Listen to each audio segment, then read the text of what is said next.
Continuação do capítulo O Bruxo, parte 5. Responda, extraoficialmente, de maneira clara e curta, voltará ou não, e não se lhe encubra por nenhum código de honra. Geralt esfregou a testa e respondeu: confirmo, majestade, que o feitiço pode ser desfeito, e a não ser que eu esteja enganado, efetivamente passando uma noite no castelo.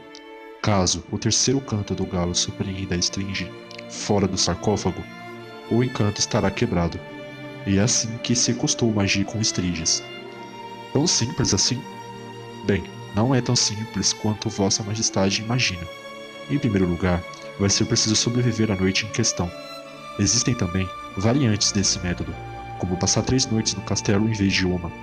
Além do mais, podem surgir complicações imprevistas e até acidentes fatais. Sim, indignou-se Foltest.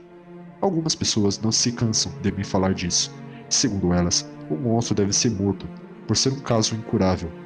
Mestre, tenho certeza que eles disseram para matar logo de saída e sem cerimônia alguma a essa devoradora de seres humanos e, depois, dizer ao rei que não havia outra solução.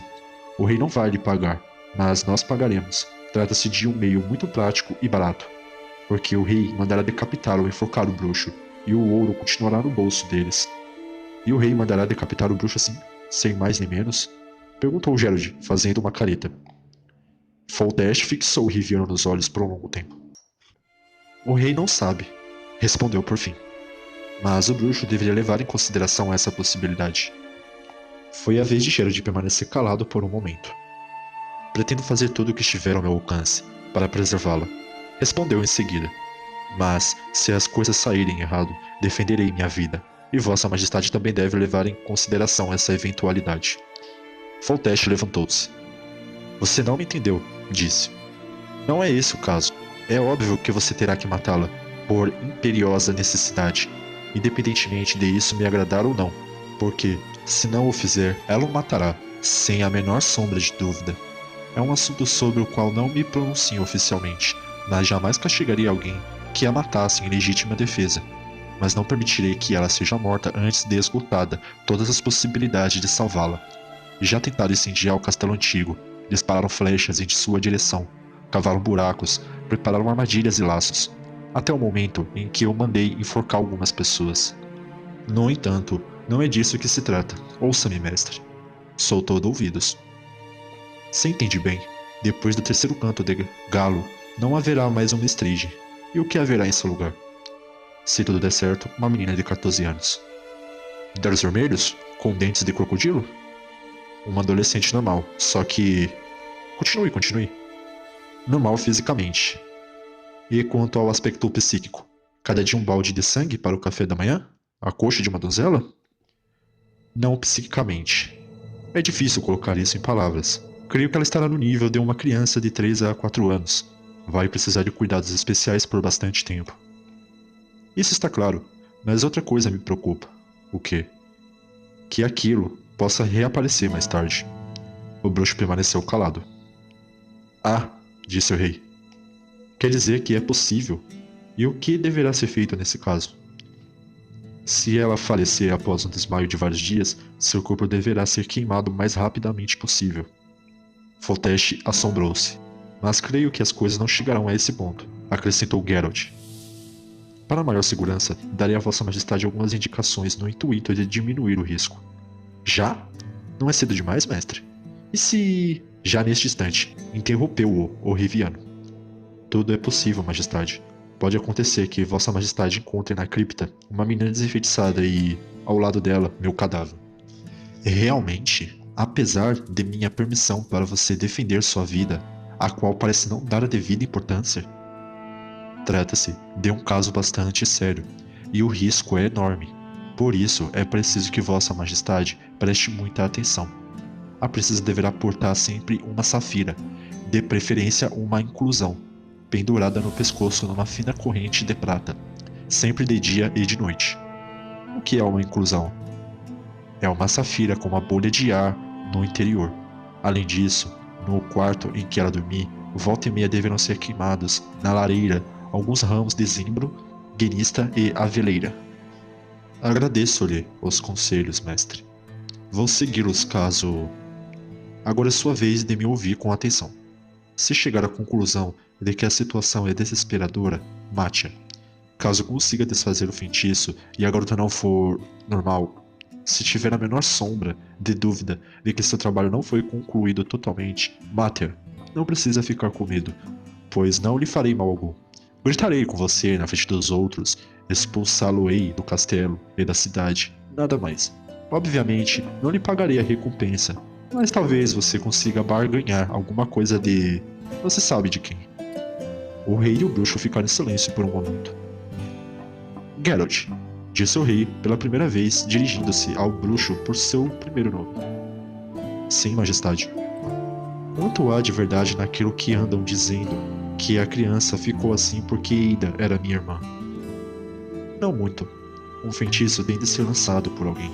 Não existe feitiço capaz de lançar-se por si mesmo. De outro lado, creio que a relação incestuosa de Vossa Majestade tenha sido o motivo para o enfeitiçamento e para o resultado daí advindo. E o que penso foi o que me disseram alguns versados, embora não todos. Geralt, de onde vêm esses encantamentos e magias? Não sei, Majestade. Os versados se ocupam do estudo dos motivos dessas aparições. Para nós, bruxos, basta sabermos que uma forte determinação pode causar tal tipo de assombração e dispormos de conhecimento para derrotá-las, matando-as. Na maior parte das vezes, sim. Aliás, é para isso que somos pagos mais frequentemente. São poucos os que nos contratam para quebrarmos feitiços. Em regra, as pessoas querem apenas se proteger de uma ameaça. No entanto, se o monstro tem seres humanos pensando em sua consciência, então um desejo de vingança poderá vir a fazer parte do jogo. O rei se levantou, deu alguns passos pelo aposento e parou diante da espada do bruxo pendurado na parede. Com esta? Indagou sem olhar para Geralt. Não, esta é para humanos. Foi o que ouvi dizer. Sabe de uma coisa, Geralt? Irei com você para a cripta. Está fora de questão. Foltest virou-se, seus olhos brilhavam. Você se dá conta, feiticeiro, de que não cheguei a vê-la? Nem logo após seu nascimento, nem depois. Tive medo. Pode ser que nunca mais a veja, não é verdade? Por isso, tenho o direito de estar presente quando você matá-la. Repito, que isso está fora de questão. Seria a morte certa, tanto para Vossa Majestade como para mim. Se eu perder um pouquinho de concentração, de força de vontade... Não, Majestade. Foltest encaminhou-se para a porta. Por um momento, Geralt teve a impressão de que ele sairia sem dizer uma palavra, sem um gesto de despedida. Mas o rei parou, virou-se e olhou para ele. Você inspira confiança, disse. Apesar de eu saber quão velhaco pode ser, contaram-me o que passou naquela taberna. Tenho certeza de que matou aqueles dois vagabundos exclusivamente para chamar a atenção para si, para chocar as pessoas e chegar a mim. Está mais do que claro que poderia contê-los sem a necessidade daquela matança toda.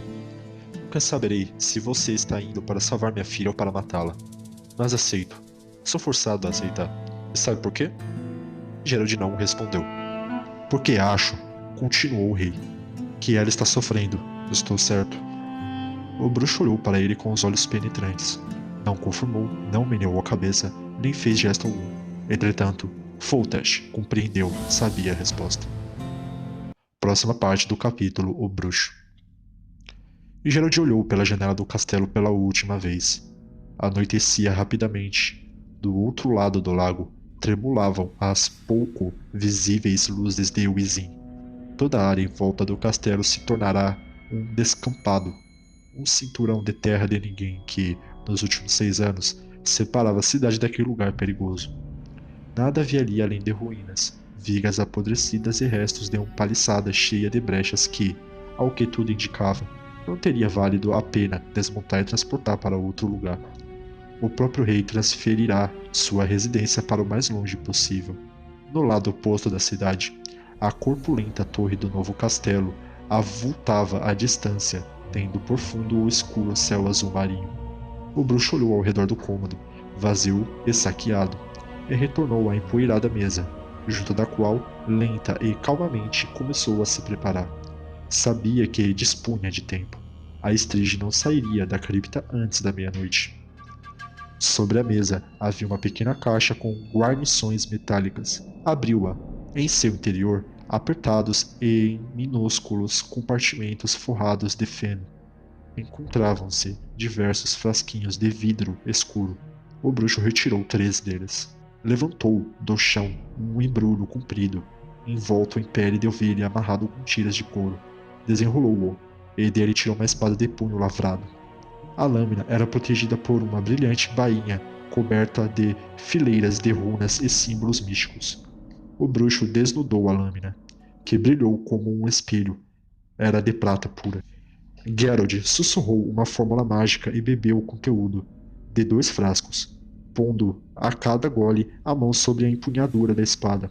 Depois envolveu-se cuidadosamente em seu manto e sentou-se no chão, já que no aposento, assim como em todo o castelo, não havia cadeira alguma. Permaneceu imóvel e com os olhos cerrados. A respiração regular de início logo ficou acelerada, rouca, agitada, e então cessou por completo. A mistura, graças à qual o bruxo assumiu o pleno controle de todos os órgãos do corpo, era composta basicamente de veratro, estramônio, piorriteiro e eufórbio. Os demais ingredientes não tinham nome em nenhuma língua humana. Para alguém que não tivesse acostumado a ela desde criancinha, assim como Geralt, seria um veneno mortal. O bruxo repentinamente virou a cabeça. Sua audição potencializada ao extremo, naquele momento, captou sem dificuldades o som de passos no pátio, cobertos de urtigas. Não podia ser a Estrige, era cedo demais. Geralt colocou a espada às costas, ocultou o embrulho na chaminé da lareira e, silenciosamente, como um morcego, desceu correndo as escadas. O pátio ainda estava claro o bastante para que o homem que se aproximava pudesse ver o rosto do bruxo. Era o magnata Ostrich, que deu um passo para trás. Um involuntário esgar de terror e asco contorceu-lhe os lábios. O bruxo sorriu ironicamente, pois sabia qual era seu aspecto. Depois de ingerir a mistura de belladonna, conito e eufrasia, seu rosto adquiria a cor de giz e suas pupilas se expandiram para toda a íris. O elixir, no entanto, permitia enxergar no escuro, e era isso que Geralt desejava. Ostrich recuperou rapidamente o autocontrole. Você já está com a aparência de um cadáver, feiticeiro, disse, certamente de medo. Mas não precisa ficar assustado. Trago-lhe anistia. O bruxo não respondeu. Não ouviu o que eu disse, seu sabichão riviano? Você está salvo, é rico. Ostrich pesou na mão uma bolsa de razoável tamanho e atirou aos pés de Geralt. 1000 ducados. Pegue-os, monte em seu cavalo e suma daqui. O riviano continuou calado. Não fique arregalando os olhos para mim, exclamou Ostrich, erguendo a voz. Eu não desperdice meu tempo. Não tenho a mínima intenção de ficar aqui até a meia-noite. Deu para entender? Não quero que você desfaça feitiço algum. Não, não. Não pense que você adivinhou. Não faço parte do complô de Valered e Seguelin. Não quero que a mate. Tudo o que deve fazer é sumir daqui. As coisas têm que continuar como estão. O bruxo não se mexeu. Não queria que o magnata percebesse quanto suas reações e seus movimentos se aceleravam naquele instante. Escurecia rapidamente, e isso era vantajoso para ele, pois até a penumbra do crepúsculo era muito clara para suas pupilas dilatadas. E por que, senhor magnata, as coisas têm de continuar como estão? Perguntou-o, esforçando para proferir lentamente cada palavra. Eis algo que não lhe diz a respeito, respondeu Ostrich com empáfia. E se eu já o soubesse? Ah, é? Prossiga. Não seria mais fácil destituir Foltest do trono se a Estrige ameaçasse ainda mais as pessoas e a loucura do rei desagradasse a todos, tanto os magnatas como o populacho? Vindo para cá, passei pela Redânia e por Novigrad. Comenta-se por lá que não faltam pessoas em Wizin que consideram o rei de Vesemir um libertador e um rei de verdade. Só que a mim, prezado senhor Ostrich, nada interessa a política, nem a questão sucessória de tronos, tampouco golpes palacianos. Estou aqui para executar uma tarefa.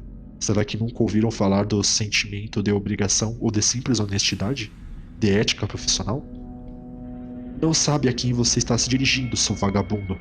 Exclamou Ostrich, colocando a mão no punho da espada. Basta! Não tenho o hábito de discutir com qualquer um. Quem é você para falar de ética, de moral e de códigos de comportamento? Um João ninguém que, assim que chega, mata 2 pessoas. alguém que se curva em mesuras diante de Foltest, enquanto às suas costas barganhava com Valed como um assassino de aluguel, e é você que se atreve a erguer a cabeça diante de mim? Quer bancar um versado?